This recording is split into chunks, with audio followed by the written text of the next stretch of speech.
Hi, and welcome to another segment of Learning with Power with me, Scott Powers Houston. And on this subject, I'm going to be talking about Major League Baseball stadium deals and the deals that are being negotiated or ones that they want to negotiate, and how this kind of is an illustration of the fallacies of capitalism. And then we'll talk about the fallacies of capitalism, and we'll finish up with that. And then on my next lesson, we're going to get into some of the fallacies of democracy, which we're not going to discuss that as much this time, but next time we're going to talk about that more.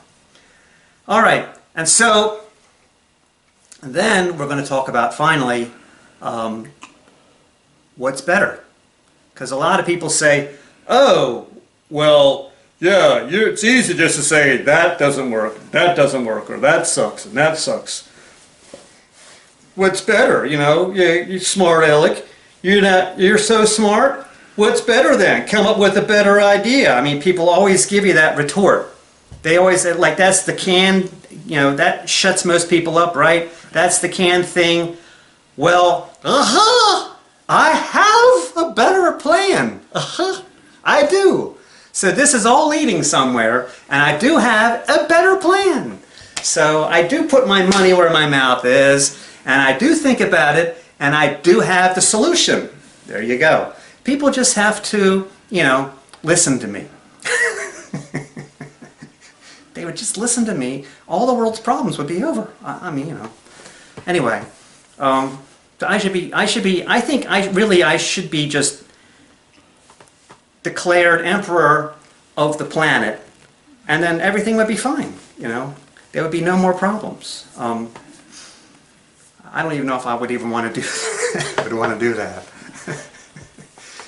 Anyway, I'm just kidding. So let's start. So what gets me into starting about this is I'm talking about a current event, and one of the current events is the Oakland Stadium situation, or debacle, if you want to call it. Okay, so in Oakland, California, they've had a Major League Baseball team since 1968, and they've lost it. There's no hope of saving the team now, saving the franchise, and the powers that be there, the city council and the mayor, they have just completely botched this whole thing as badly as they could possibly botch it. And clearly they are not competent to even be talking about or negotiating this. And I'm sure that Fisher, who owns the A's, is very frustrated by this. And this is a big reason why he's leaving Oakland, is because he's dealing with a bunch of idiots, to be honest with you, who really are unqualified to be negotiating what they're negotiating. And if you want any clue about what they're negotiating about this, is that their current demands are that they demand that the name the Athletics stays in Oakland. That's their one demand. And their second demand is that they want MLB to guarantee them a new expansion franchise. Obviously, they have no idea. They have no clue about about the circumstances, about what they're dealing with, about what's going on. I mean, they're out of touch. As long as they make these demands and stomp their feet and say this is what we want, I mean, they're going to wind up getting nothing. And the city of Oakland is going to pay for it. Because of their poor decisions. One of the things that they should be doing is they should just forget about the expansion guarantee. They should just forget about the name of the Oakland Athletic, the name, the A's, it doesn't matter. And they should be asking for a lot more money per year for this lease. So Oakland wants to lease the stadium. They want to extend the lease for 3 more years because it's going to take until at least the 2028 season to open the stadium in Las Vegas. And so in 3 years they have to play somewhere. And the caveat is that there is a TV deal in place, which is worth about $70 million, that only works as long as they stay within the Bay Area, in San Francisco, Oakland area. So even if they go to Sacramento, it's not that far away, but it's outside of the market of the Bay Area. So they lose the deal, even if they just go to Sacramento. I mean, if they go to Sacramento, if you're an Oakland A's fan, you can drive from Oakland to Sacramento. It wouldn't take that long. And so they could still draw from that market, but they're outside of that TV market area. And so that contract is worth $70 million a year. And so far, Oakland, in the last 50 years, has only been paying $1.2 million a year to lease the stadium. This is unbelievable. When you think that the franchise is worth more than $1 billion, probably as much as $1.5 billion, and they're paying $1.2 million to lease their stadium, this is equivalent to a millionaire who owns a convenience store, and his yearly lease is only $100 a year to lease the property for his business. Obviously, that's a little bit ridiculous. And the problem is that that the people suffering are the citizens of Oakland, who really need the money. I mean, Oakland needs more social services, and they need to have some programs for the people there. There's some rich people there, but there's also a lot of the have-nots that live in Oakland, and they need a lot of programs that this money could support. Plus the fact that you're going to lose a major league franchise. Now, what they should have done when they went into the negotiations in the first place is they should have calculated how much is having a Major League Baseball team in Oakland worth to the city in added revenue. How much extra money, extra revenue does the city get? And so you have revenue, and then you have how much that's taxed, right? So how much is that worth to the city of Oakland? They should have established a committee to determine the actual hard number, dollar figure of what that's worth to the city of Oakland every year, because there is a definitive number that can be determined, and it's in the billions.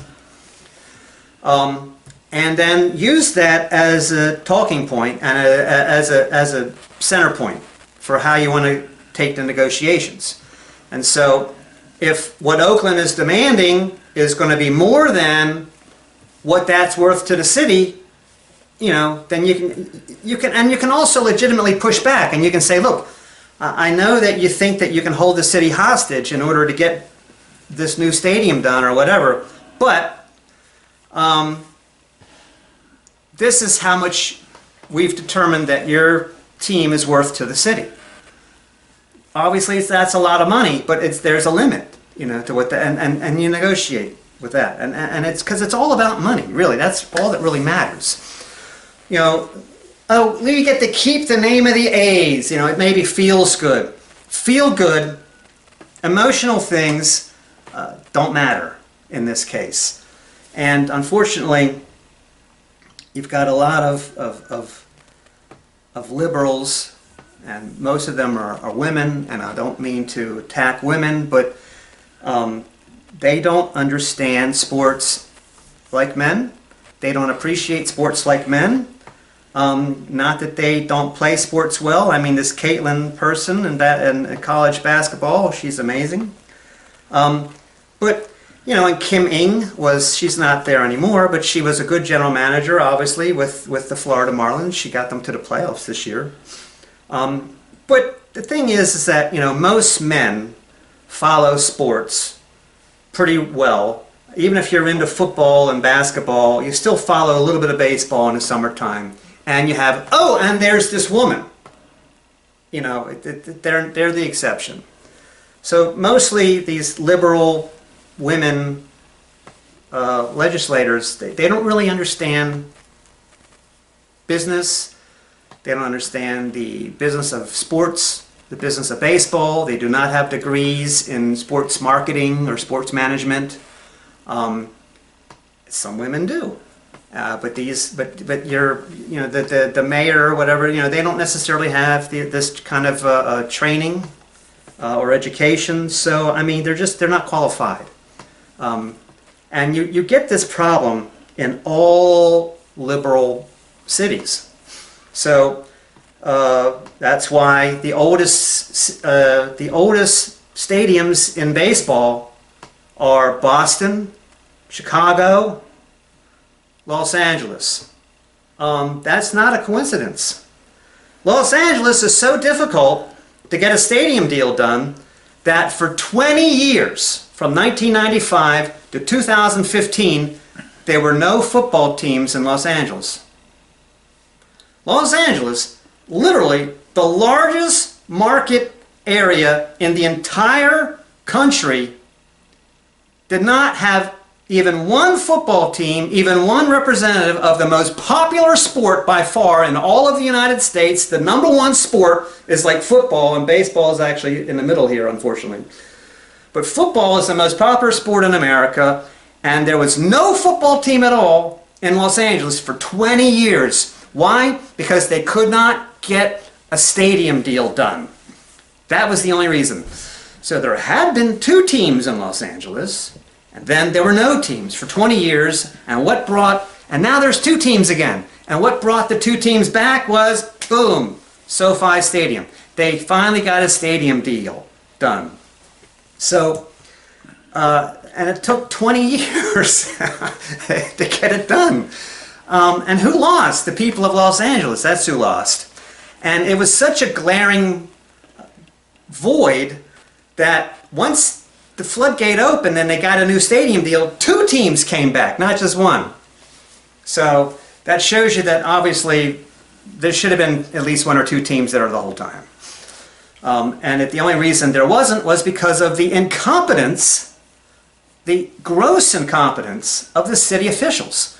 How much money did the city of Los Angeles lose during that 20-year stretch when the state of California filed bankruptcy and Orange County filed bankruptcy?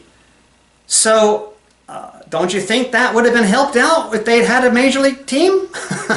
I mean, if you just very arrogantly say no stadium deal, we don't need the $20 billion a year of added revenue. Goodbye. We're just not going to cooperate.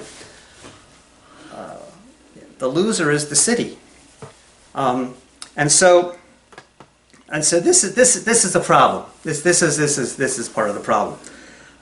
But to their defense, they're up against, in baseball especially, they're up against the fact that baseball has an unfair advantage. Football is a little bit more constrained, but baseball really has an unfair advantage. Because in the 1920s, a federal judge, Kennesaw Mountain Landis, determined that baseball should be given an antitrust exemption. And this is not a natural, I mean, we have antitrust laws in America starting from 1867, because even though the problem with supply and demand and Adam Smith and the invisible hand and all this kind of stuff in economics is that, like in a monopoly game, when one person owns everything, they now can call the shots, and you no longer have a free market. So the only way to ensure free markets is you have to have antitrust legislation. You have to. And if you don't have antitrust, if that doesn't exist, it gives an unfair advantage to companies, corporations, or whatever that wind up owning everything. And unfortunately, baseball has this antitrust exemption, and there's no legitimate reason for it. And because they have this antitrust exemption, well, corporate greed is just running amok. And this is the fallacy of capitalism. This is the problem of America's capitalistic system. And so what you have now is you've got these owners of these baseball teams, So there was a huge run of new stadiums being built starting in 1989 in Toronto with the Rogers Center, what's called the Rogers Center now. And then Comiskey got a new stadium, and then Camden Yards, and everybody wanted to have these like cookie cutter little retro, nice little ballparks, but what they really wanted was the luxury boxes. That's really what they wanted. And in Canada, they had like Hard Rock Cafe and some other nice restaurants too that are open even in the wintertime. And now in Atlanta, they have this Stadium Village, you know. So Atlanta had Turner Field built in the 90s, and then they've already replaced that with a new stadium, you know, on top of that in Atlanta. I mean, the stadium was only 20 years old, and they've already replaced it because the owner of the team, the corporate owner of the team, wanted to have this Stadium Village. Now, what the Stadium Village is kind of like what I explained before. It's sort of like Makati in the Philippines. It's basically, you know, condos, very high-end luxury condos, high-end business areas, high-end leases on business real estate, commercial real estate.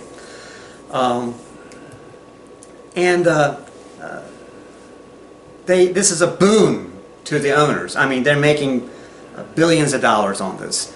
And most of this was financed through a bill that was paid for with tax money. So the owners have this new idea that they want to build new stadiums with stadium villages that will bring them billions of dollars in revenue, and they want it to be financed and built by tax dollars. They want the taxpayers to pay for this new stadium so that the billionaire ball team owners can have more billions.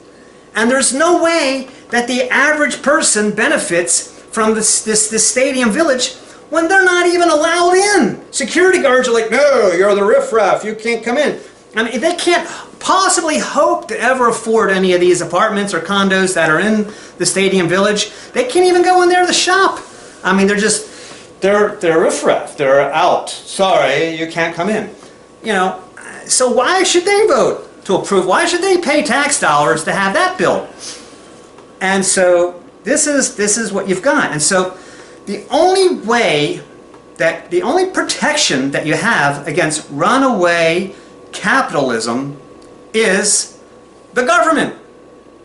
That's the only protection that the people, remember them, the people, that's the only protection that they have. Otherwise, all these billionaires can just hold cities hostage and hold their teams for ransom and say, you want a team? Yeah? Then give us $1 billion in tax money and you can keep it. Because otherwise, I'll just move it. What the heck with you?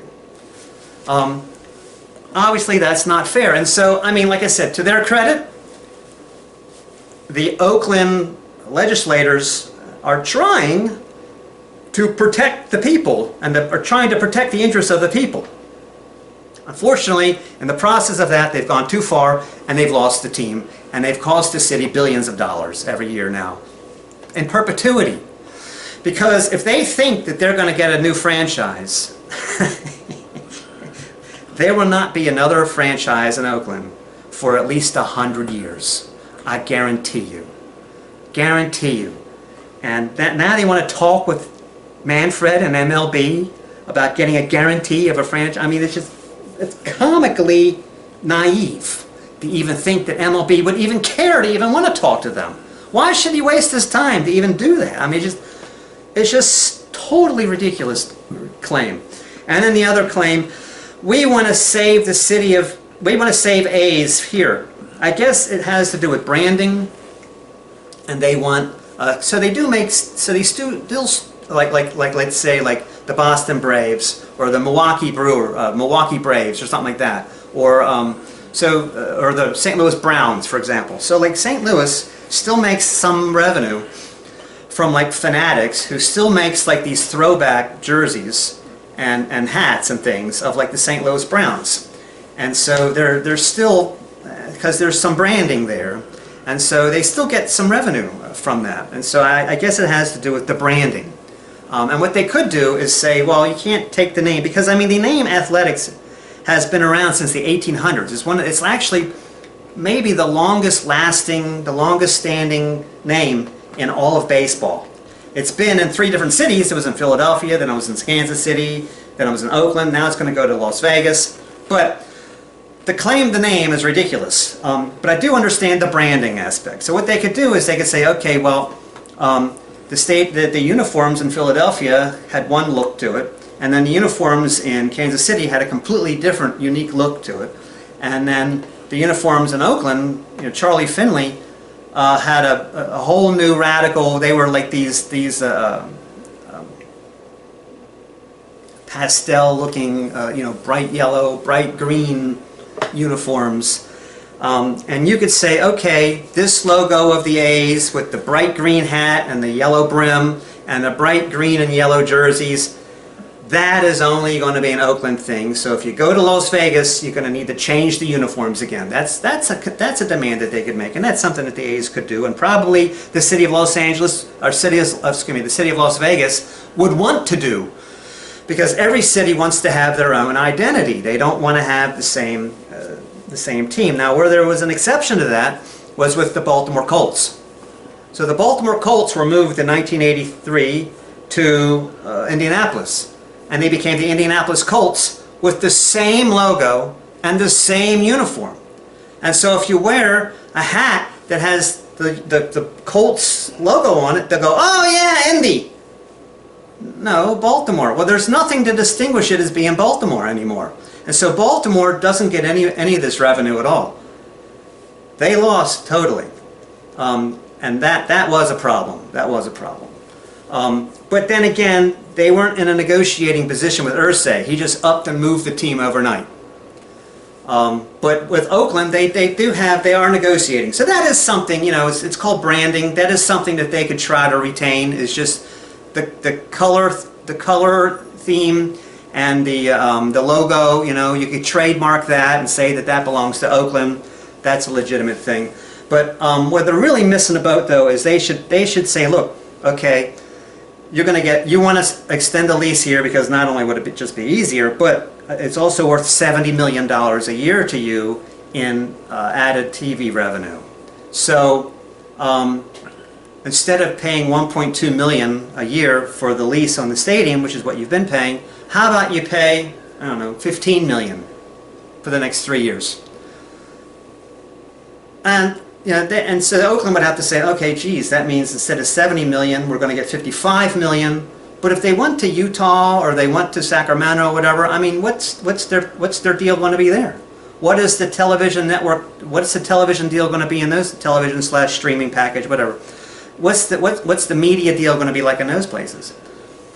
$40 million. So it's worth it to them. I would bet you that they would agree to that. But that's not what Oakland is asking for.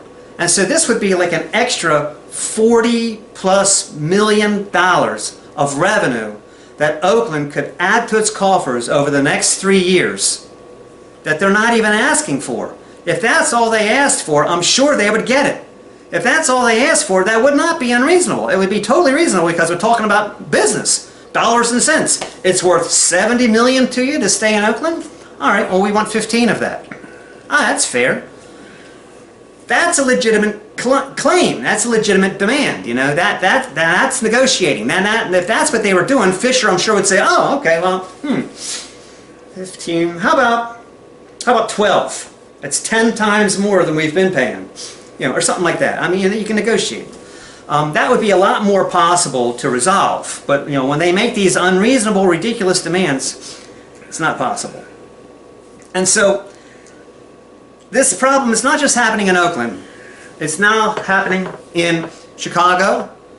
The White Sox won a new stadium deal. They want to get rid of Comiskey Park, which was just built in 1991. It's not really that old. It's a nice stadium still. But, they're jealous. They want the Stadium Village. They want that. Also, every time you build a new stadium, attendance spikes. Not just going to the game, but also watching it on some media platform as well. That goes up.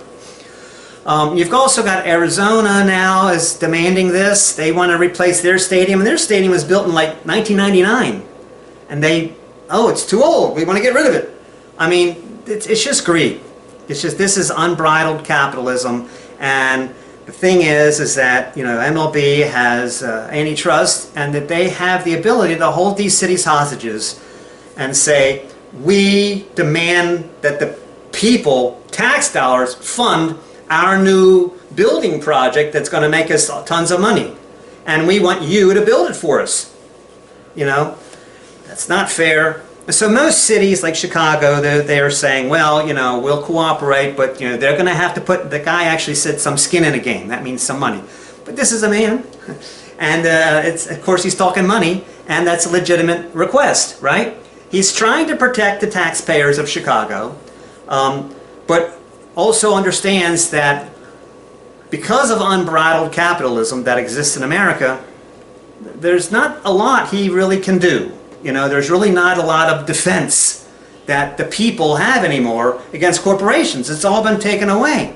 When you allow monopolies and you allow these big mergers, like Discover and the Capital One, when you allow these things, it just takes away choices. And you're allowing monopolies, and just capitalism is just running amok. And this has to be reined in. But with our current political system, that's impossible. Because we literally have, the American system is literally corrupt.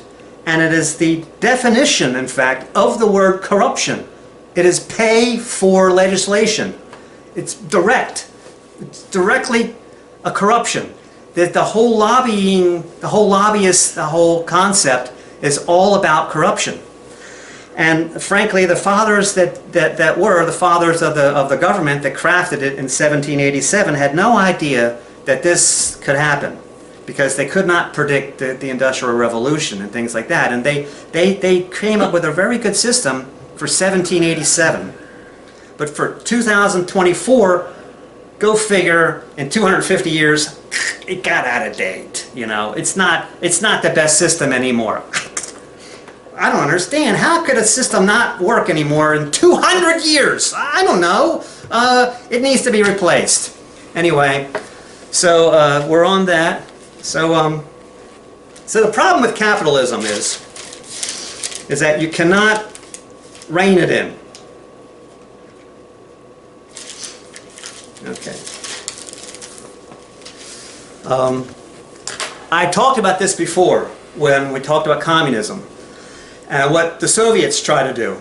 And they saw that there was a problem with capitalism, because capitalism, we have had laws protecting the citizens against unbridled capitalism.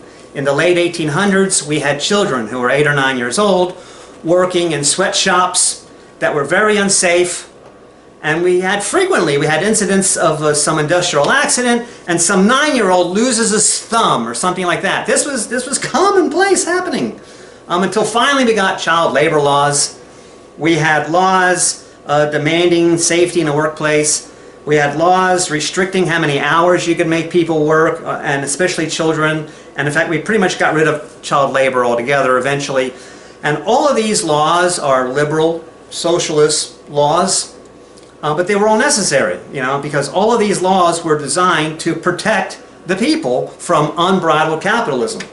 And now we have a situation where we're rolling that back, where the corporations are making gains now against all the laws, such as antitrust laws, that were protecting the people before. And the person that started this all off was Ronald Reagan. He basically took the lid off of protection, people's protection from corporations, and said, yeah, corporations, you do whatever you want to do. Hey, it's, let's have a festival, or let's have a fest, just do whatever you want, unbridled capitalism. And basically, it really started in 1945. After America won the war, the Great War, World War II, unfortunately, and I've mentioned this before, we had a very incompetent person who was president at that time. And this is part of the problem with democracy. I mean, they were just voting for Roosevelt. And now Roosevelt was a great president, but Truman was not a great vice president. And they had to know that Roosevelt might die.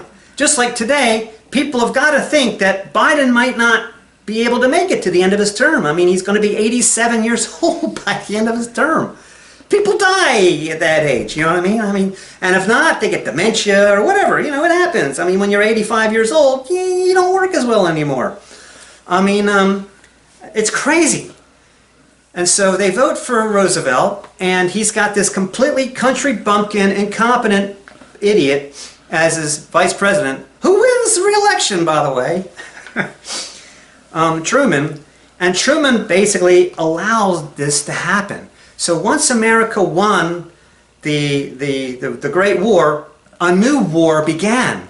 And the new war was characterized as America versus communism, them Reds in Russia and the Soviets. But the real war that started to take place was corporations versus the people. And that's the war that we're still in. And I got to tell you, corporations are really kicking our butt. And it's because of this antiquated system, political system that we have in America. It's not able to protect the people anymore. And so Truman did not see that coming.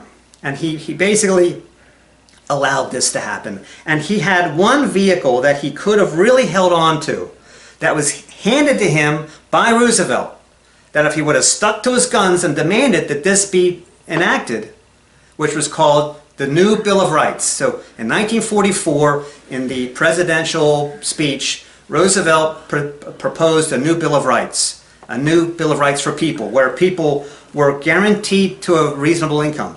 They were guaranteed to some kind of a home. They were guaranteed to some kind of education.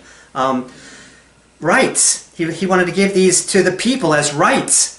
And if you establish them as rights, even corporations, and even you have to provide for that. You know, it would have become federal law. No, fumble the football, that was out the window. And corporations just ran roughshod over the guy, and he just allowed everything to happen. Now, his replacement was Eisenhower, and Eisenhower, who's a Republican, even Eisenhower could see that this was a problem, and he called it the military-industrial complex. That was a term that he coined. And so he saw the problems of unbridled capitalism happening in his term, and he was Republican, you know, and he was mostly conservative, but he even could see that that was happening, and he tried to, you know, protect the people as best as he could, but the damage had already been done by Truman, unfortunately, and that was a big screw up on his part. And so so what do I have here?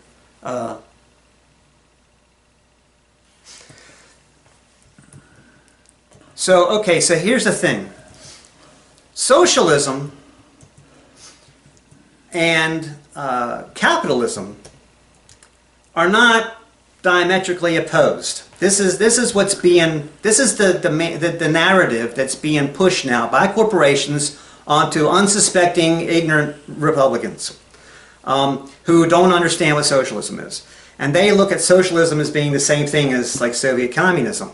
And unfortunately, it's not even being discussed anymore on campuses. I mean, it used to be a major point of discussion, poli-sci, and what was the best form of government, and all these things. You know, it used to be, I mean, that's how Marx came up through the ranks in the mid-1800s, is these conversations, these debates were taking place on a regular basis, fierce debates on college, university campuses all over the world, especially all over the Western world. And where they debated everything, you know, all different possibilities. Those debates just, you know, and university students should debate. They should ask themselves questions. So as they're learning more about the world and are learning more about, you know, poli-sci and science and whatever, they should have these debates. They should be open for debate. They should be talking about this and debating these things. But they don't anymore.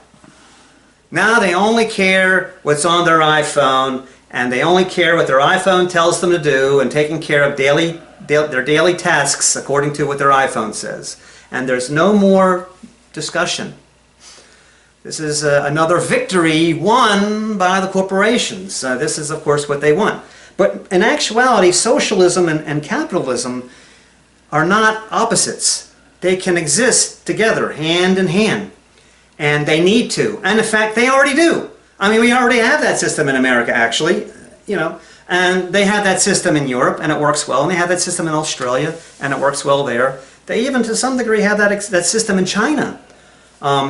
So it can work together. They're not polar opposites. I can't even. Oh, but neither of them works in extreme.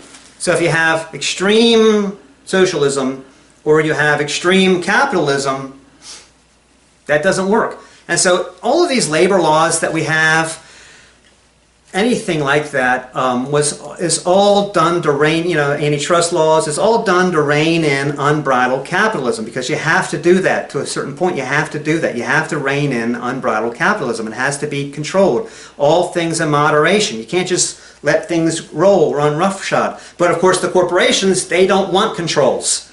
They don't want taxes. They don't want any controls. They want to be able to just run roughshod so that they can do anything that they want to do in order to maximize corporate profits. Because like I said before, the real fundamental underlying problem of the whole system is that it's not just being profitable every year.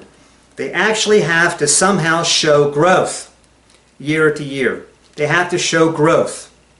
That's hard to do sometimes. All right. So anybody that says socialism is bad is not a human. They're a corporation. If you're a corporation, socialism, bad. If you're a billionaire, you don't want to pay a lot of taxes either, I guess. So if you're a billionaire or you're a corporation, socialism, bad. If you're a human, socialism, good. Anyway, that's a general rule. Okay. And like I said, it's the only protection that people have against unbridled capitalism is the government. It's the only protection that they have. And so you have to allow the government to be able to do that. We were just discussing it before, like we were talking about iPhones. Here's another example of unbridled capitalism. So, like I have this iPhone and it's getting old. And I keep getting notices all the time of all these updates that the phone wants to make. And so no longer do I have the memory capacity or in my phone to be able to accommodate all these updates that the few apps that the phone does have is doing. And it keeps telling me that I have to delete some files. I need to delete some files. But now I'm getting to the point where I have to delete files that are basic fundamental operating things that the phone needs in order just to function. And so I'm getting to the point where obviously I'm going to have to buy a new phone. And because I guess my phone is maybe at least 10 years old. But to me that should not be a problem. But it is in modern society because it's sort of this planned obsolescence, Corporations want to be able to control your car even. They want to be able to shut it down from a remote location, if you're late on your bill or something like that.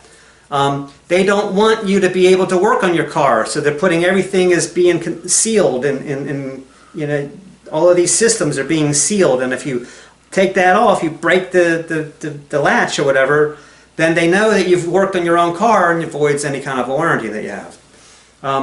And so they're just trying to force people unwillingly to do what the corporations want them to do. And this is where you have to draw a line. You have to ensure that people have a right to a choice. If I don't want to have this system on my car, it should be a choice. If I don't want to have a smartphone, it should be a choice. If I don't want internet on my phone, it should be a choice. But it's not a choice anymore. We don't have choices anymore. We have to do these things. We have to buy these things. And then everything is all designed now to be like these monthly things because they realize they can make a lot more money if people are making monthly payments. And so here's the thing about finance and corporations is you want the way the way you build wealth is through credit. And the way that you can create that is by producing revenue streams that are like guaranteed revenue streams.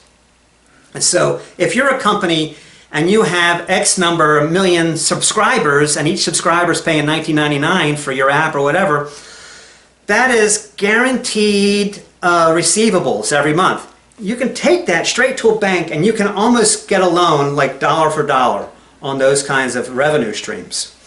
So that's why they want to have all of these monthly subscriptions. And so even to have Word, I have to pay a subscription now. Everything is a subscription. They want to put all these subscription apps on my phone. And everybody says, oh, we have an app for that. We have an app for this. We have an app for that. And they want you to pay like 100 different subscription payments every month or even every 3 months or whatever it is. That's because that difference between selling at one time for $60 but making you pay $10 each month for the next 20 years, you know, I mean, obviously they're going to make a lot more on subscriptions. And this is where capitalism is really exploiting the people here.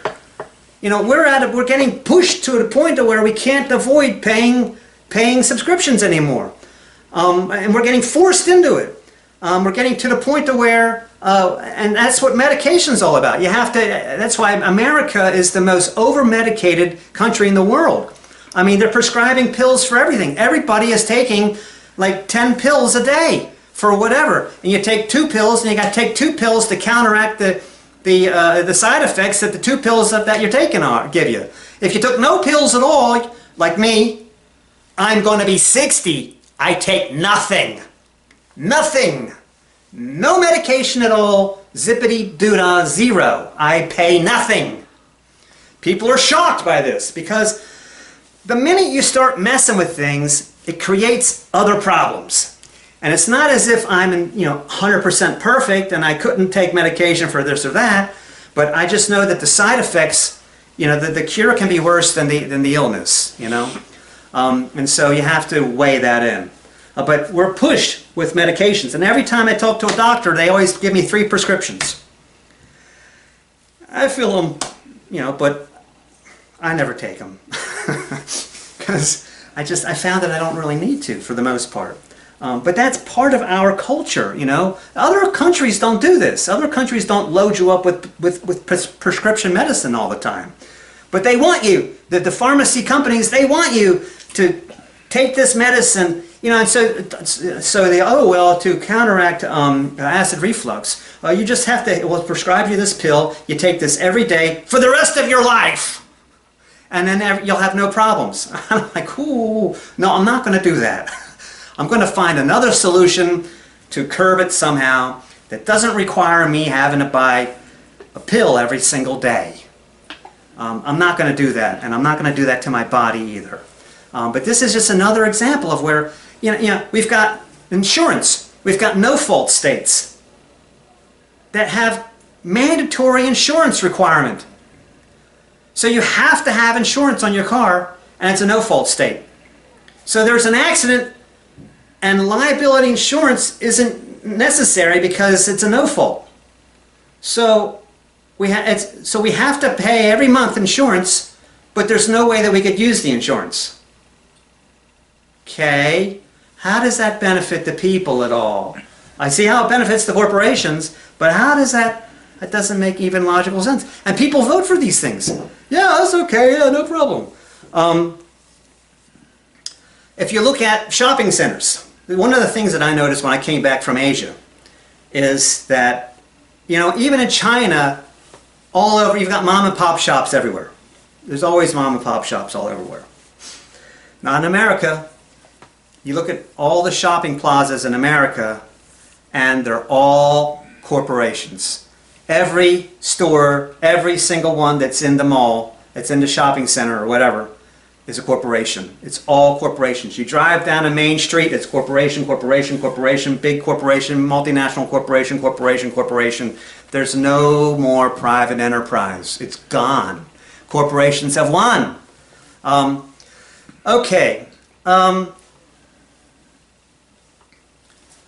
What we need to do is we need to tax the rich more, and we need to tax corporations more. Billionaires have increased their pay tenfold in the last 10 years. But minimum wage hasn't gone anywhere. And minimum wage is not the issue, but the issue is just that billionaires need to pay their fair share of taxes. But you're not going to have that happen until you have some kind of government reign on unbridled capitalism.